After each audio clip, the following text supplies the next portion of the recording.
Dorian Derlers Grace Evermend. Dorian Evermend, or Derlers Grace as the villagers called him, lived a quiet life amongst the whispering willows of AIart.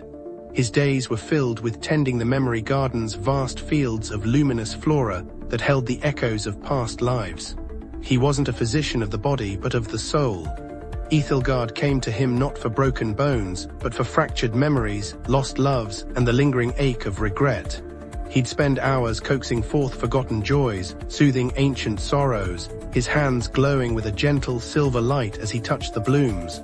It was a peaceful existence, predictable and comfortably numb.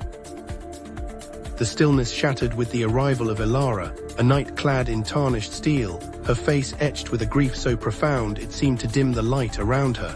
She carried a single withered flower, a memory bloom, but corrupted, blackened at the edges. She didn't seek healing for herself, but for her king, AIart, struck by a mysterious soul rot, a condition Dorian had only read about in ancient texts. AIart was losing his memories, his very self dissolving into the void, and AIart believed Dorian was their last hope. Dorian hesitated.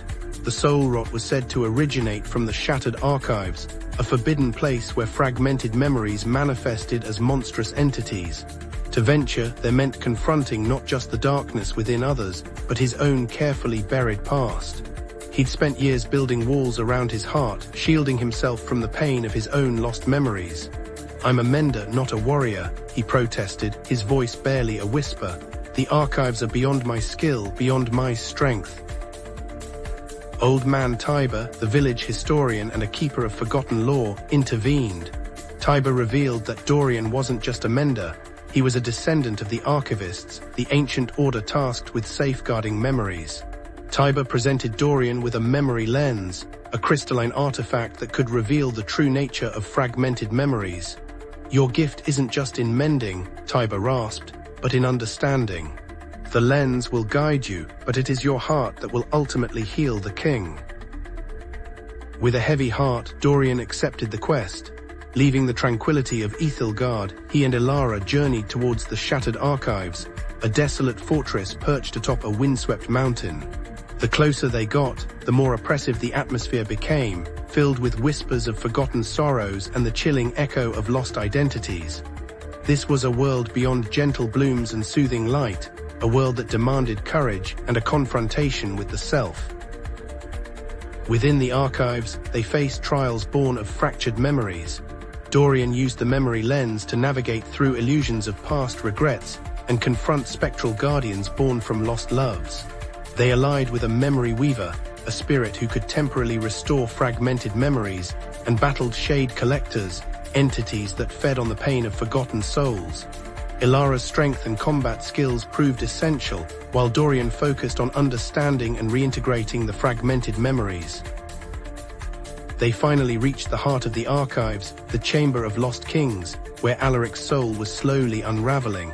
The chamber was guarded by the janitor, a monstrous entity formed from the collective grief of forgotten rulers, tasked with ensuring no memory could ever be fully restored.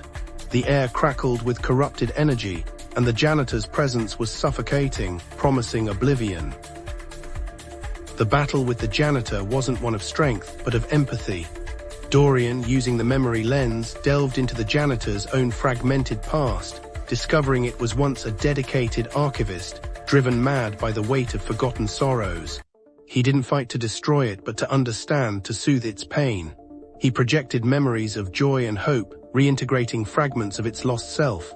With a mournful cry, the janitor dissolved, its energy flowing into the chamber, strengthening the fragile connection to AIart's soul. Dorian approached the ethereal form of King AIart, his essence fading into nothingness. Using his gift, amplified by the restored energy of the janitor, Dorian began to weave together the fragmented memories, reintegrating his personality, his loves, his regrets.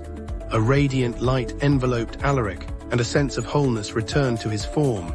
He had reclaimed his self, his identity restored. Dorian obtained not a weapon, but a deeper understanding of the power of memory and its fragility. Returning to the kingdom, they found it teetering on the brink of chaos. The uncertainty surrounding AIart's illness had fueled political unrest. While Alaric was physically restored, the political landscape was fractured. The memories of those who'd sought to usurp the throne remained, festering beneath the surface. Healing a soul was one thing, healing a kingdom another. A former advisor, fueled by ambition and resentment, attempted to seize power, exploiting the kingdom's instability. He unleashed a wave of false memories, illusions designed to sow discord and turn the people against Alaric. Dorian, with Ilara's help, had to enter the collective consciousness of the kingdom, confronting the false narratives and restoring the true memories of Alaric's benevolent rule. It was a battle not of physical force, but of truth against deception. Dorian, having proven Alaric's true nature and restored faith in his rule, returned to Ethelgard forever changed. He was no longer just a mender of souls, but a guardian of memories, a protector of truth. The memory gardens flourished under his care, a testament to the power of remembering and the enduring strength of the human spirit. He had faced the darkness and returned, not with a trophy, but with a deeper understanding of the burden and the beauty of a life fully remembered.